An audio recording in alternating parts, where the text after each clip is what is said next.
Joe, Joe, Joe, Joe, Joe, Joe, Joe, Joe, Joe, Joe, Joe, and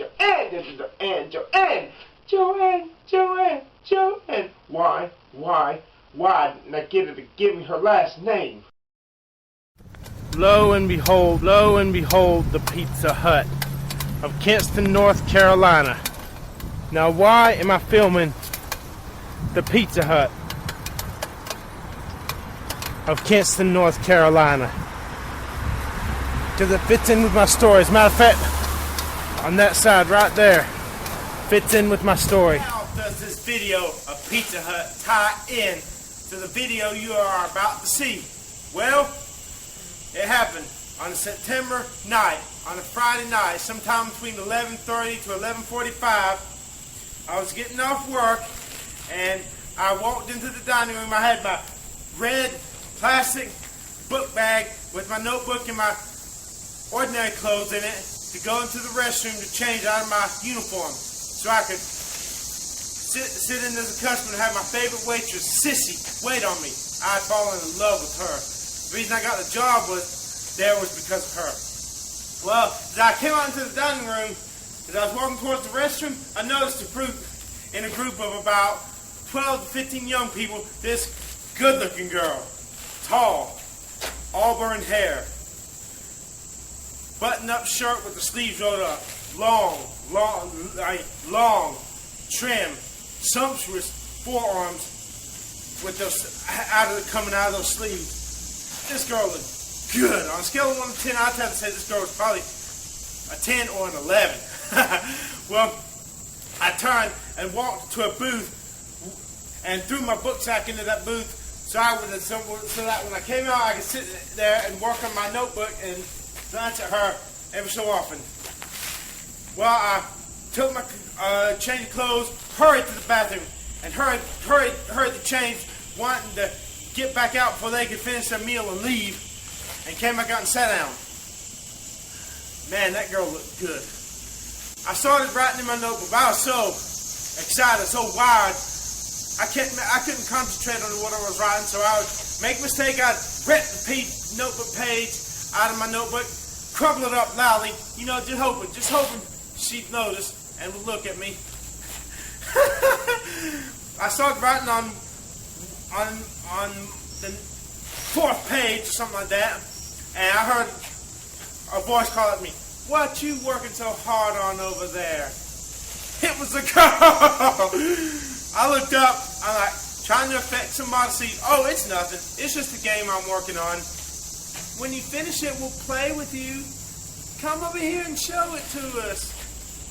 I'm like, "Oh, give me a minute just to get my stuff up." Well, before I could get up, her and another, a good-looking girl too, long, brunette, good-looking girl, healthy-looking girl. They got up and started walking over to my booth. Well, one of the guys called out to her and said, "Ooh, go get him, Joanne." And she's like, "Don't listen to him. I've already got a boyfriend. He just doesn't know it." "Where is your boyfriend?" "Raleigh." "Move these." Well, I like the way she took control. So I moved my book sack out of the other booth opposite me and put it down beside me, and she said, "Thank you." As the other girl slid in first, and then she slid in behind her. She had the long legs like a goddess. She was hotter than a model. I bet you fresh out of college. I was 17. Looking up what? Suddenly, she was sitting down across from me. Such a striking creature, like a bolt of lightning. She was striking up a conversation with me. What was I supposed to say? I was trembling like the stormy seas. I was shaking like the waves in a hurricane. I asked for her name. Joanne, she told me. I wrote it down in my notebook. She gently scolded me for leaving off the E. They were sitting a week or so ago. I was talking to two friends probably in that same booth that I knew from grade school, Benji and his sister. They were sitting across from me in the same booth. Nothing spectacular, just another human being sitting across from me. But now we had two top-notch, super good-looking girls sitting across from me. This is not normal, man. This didn't happen, and yet here it was happening. I was shaking like a leaf. I had to start talking because they weren't saying nothing after this. And they were just waiting for me to start talking. I had to say something because I was hoping they didn't notice how badly I was shaking. So I started talking, and then this girl says, wait a minute, let me get this straight. I'm thinking, oh no, I done messed it up already. Well, at least I still got Sissy as my friend. You don't like, in real life, violence, if you're watching TV or a show, you like violence, I guess, but in real life it bothers you. Yes, okay, I'm thinking, I didn't mess it up after all. So we were talking, she asked, do you like working here? I'm like, oh yes, I love it. And so I figured I'd show her the code, alphabet. I was working on how to change the alphabet letters around, use the number code. And so I started showing her how this code worked. And she said, wait a minute, back up. You're going too fast for me. Explain this shit to me. So I went back and started explaining it more in detail to her. She's like, oh, it finally lit up in her mind. And that was the first time she was like, oh.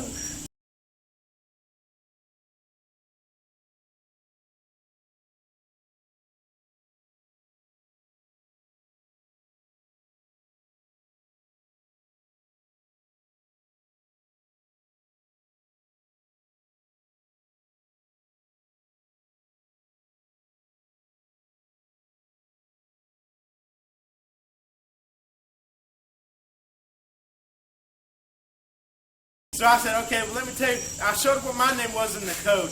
Give the buzzbacks Ravanic or Cuxter. So I asked for their names. Joanne was her name. Her name was Joanne. So I spelled it out. Capital J-O, capital A-N-N. Joanne.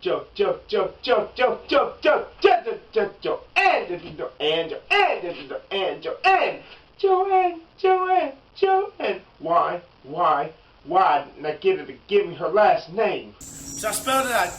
Capital J-O, capital A-N-N, and showed her. Puette. She said, wait a minute. You spelled my name wrong, and it's not going to come out right if you do that. So I asked her, how do you spell your name? And J-O-A-N-N-E.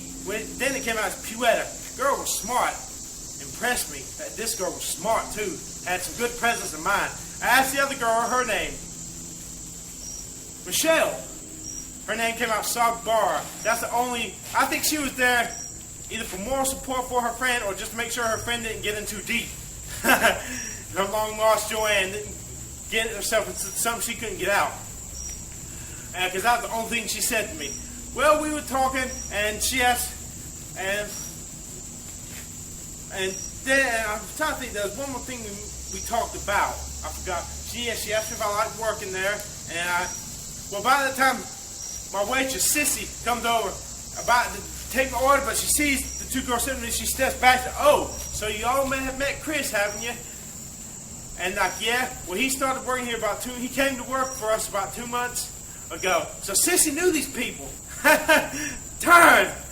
And we talked a little bit more, and finally, that pizza came out, and she explained that they had to go because the pizza was out, and so, they went back to the table, and I continued writing in my notebook, made another mistake, tore the page out, crumpled it up. I looked up, and there she was, sitting at her table, looking at me. So I did that back to her. Boy, that girl, she was like an injection of steroids. She really had me pumping. She had me thinking I was a Mac Daddy. She was getting frisky like a kitty on catnip. I gazed into the dark brown eyes. They were shining like neon lights. That's when I noticed red highlights in her hair. I was stone cold sober. We were both of us drunk at this moment. How did I forget to get her to give me her last name? She said she had to leave me. She'd be back again in a week to see me. It's been 22.5 years since then. Writing this, I'm still waiting. Growing older. Why didn't I get her to give me her last name? I had a feeling they'd come back and talk to me again. Well, not a day, but she would at least. And sure enough, I was right. When it was time for them to go, I remember in the group there was this real big woman who kept laughing at something. She was tickled about something. She kept... this real big woman. But anyway, anyways, I was thinking, man, I'm glad it was the good-looking girl who came to talk to me, not her. I would, because she was the best-looking girl in the whole... Well, finally, one of the guys said, well, it was time to go. She said, well, let me go say goodbye to my friend. She got up, pushed the chair in, came over, sat back down, talking to me. She was more frisky, more loose, more like a cat on cat than now. So I asked her, where was the other girl? Oh, she had to go home. So we were talking, and she said, oh, the reason I asked you if you liked working here was because you looked like some college student who just couldn't wait to hurry up and get out of here. Punctuated with a nervous laughter. I'm like, oh no, I love working here. I was just ready to, and so, and that's another thing that struck me. Back then I wanted to look older than what I was. And I was only 17. And this girl was probably anywhere from 21 to 23. And she was thinking I was an older guy. Yes, I loved it. And so I showed her some more of my code. And she was more, showed her some, and she looked up at me with eyes that actually glowed. And so I showed her a phrase, Baru Orokazaji, and translated it for her. Hello, I love pizza. She's like, look at that, I knew what that word was before you told me. Happy. And so finally the guy was like, come on, Joanne, it's time to go. She's like, okay, I'll be in a minute. And we kept talking a little bit longer. Finally he called out there, come on, Joanne. And she's like, look at him trying to rush me. Wow. I was impressed with this girl. Where are you, Joanne? I just got to see you one more time to know if that conversation, were you talking to me because you were drunk and a little bit tipsy and that made you think I was a good-looking guy? Or why did you talk to me? I'm hoping against hope that she thought I was a good-looking guy and saw something in me that was attracted her, and I'm hoping she wasn't just drunk and tipsy and forgot about it the next day. Joe, I just gotta know, that cold September night, that Friday night, did I light your fire? Was it me? Do you even remember, or were you simply tipsy on beer? Where are you, Joanne? My only clue where this girl could be is Raleigh, North Carolina. But heck, she's probably married, divorced, remarried, got 2 or 3 kids. Where are you, Joanne? My only regret for this whole encounter was I didn't ask her a single question about herself. Well, I did ask her, when my pizza came out, the second time she was over there talking, I did offer her some of my pizza. She said, no thanks. I'm such a selfish individual. I should have asked her what her name was. I didn't even ask her last name. What school she went to, what college, did she go to college, where she worked at. I'm full of regrets. I just wish I would have asked her a little bit more about her. She knew Sissy. So I've asked Sissy, and Sissy's best friend, who used to be the assistant manager there, but they haven't been able to help me. They know the name, but they just can't help me. Where are you, Joanne? One last shot. Joanne,